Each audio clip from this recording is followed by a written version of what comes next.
Hello, my name is Jessie and today we are doing a recap of our week 2 for the pantry challenge. We finished week 1 strong and week 2 is just as good. Alright, let's go over what we had for day 8.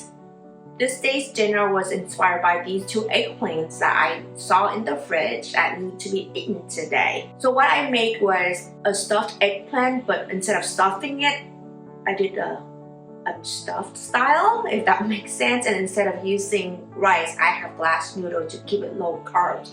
Let's go over the ingredients. So we have these 2 eggplants. You see how the skin is a bit yellow because of the cold in the fridge, but the inside is absolutely fine. And then I have sweet red pepper, some white onion, ground pork with a bit of sausage just to amp up the flavor, and glass noodles. Alright, let's go over how I make this dish. First, I soak the glass noodle in warm water, cut the eggplant lengthwise, marinate the pork with the sausage and tomato sauce, stir fry it in high heat, add in the onion, the pepper, and then the glass noodle will soak up all the sauce. And I remove the stuffing into the bowl, pan frying the eggplants both sides, and then just put the stuffing on top of these eggplants.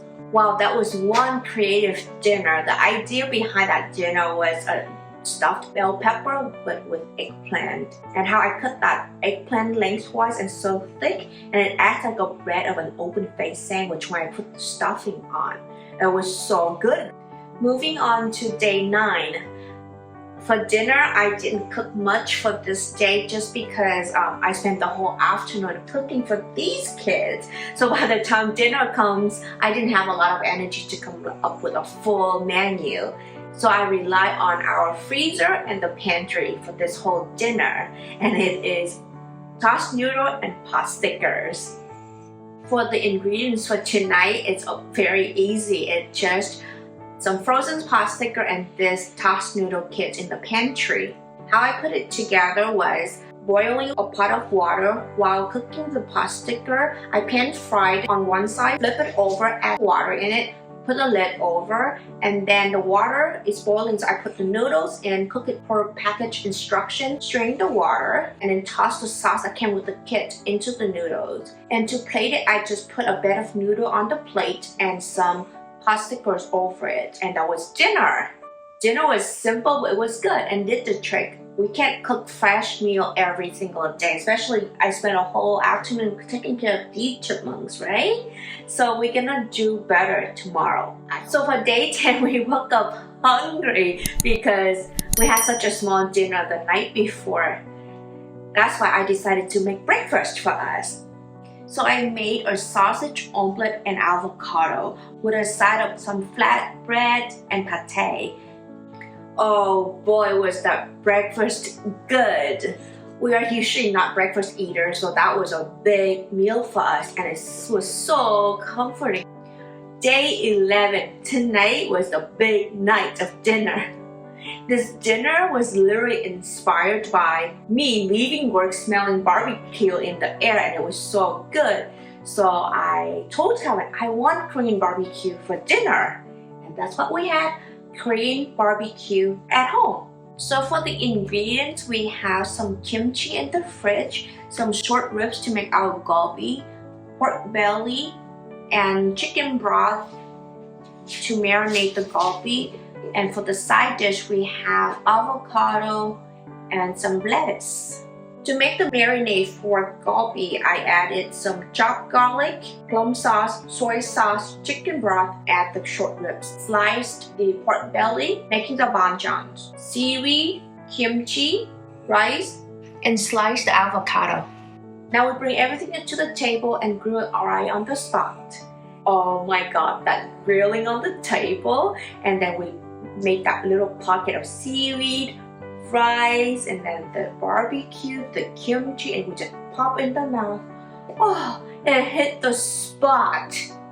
So for day 12, I thought we should do something healthier. So we had pan-fried salmon with quinoa salad, and because these ingredients are pantry staple, I thought I should do a longer video for you guys, and I'm linking it below for you guys to check out the full length of it because it's a really good recipe, guys. For the ingredients, we have quinoa, 2 cups of chicken broth, some corn salsa, an apple, an avocado, 2 lemons, 1 shallot, 1 cucumber, and a cup of dried cranberry that I soaked in water just to hydrate it a little bit more, and some fresh herbs that we have, parsley and some mint, and these 2 beautiful salmon fillets.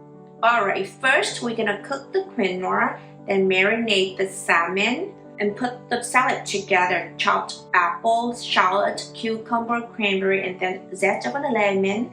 Add the quinoa in and mix it up. And pan fry the salmon and then top it on top of the quinoa. Wow, that was one yummy, healthy meal. Ooh, that was good. Next time when I make it, I'm gonna make a bigger batch so I can meal prep it for lunch, because I wouldn't mind eating that for lunch every day, especially when you work from home. So check it out in the link below, guys. It's a really good recipe.